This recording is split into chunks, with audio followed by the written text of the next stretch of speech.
ప్రైజ్లాడండి. దేవునికి మహిమ కలిగిన గాక. చిన్న ప్రేయర్. స్తోత్రములు ప్రభు, నీ వాక్యం ద్వారా మాట్లాడమని ఏసునామ ప్రార్థన తండ్రి.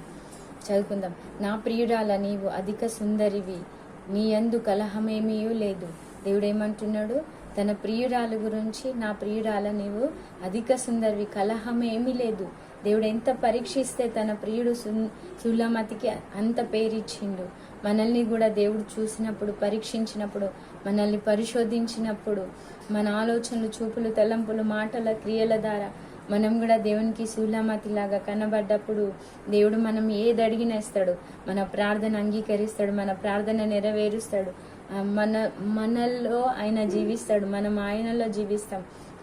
మనము ఏ పని చేసినా, ఎక్కడ వెళ్ళినా ఆయన మనకు తోడు ఉంటాడు, మన పట్ల ఉంటాడు. మనం ఏదైతే దేవుణ్ణి అడుగుతామో అది తప్పకుండా నెరవేరుస్తాడు. సులమతికి ఇచ్చిన పేరు దేవుడు మనకు కూడా ఇచ్చిన గాక. చిన్న వాక్యం దేవుడు దీవించిన గాక.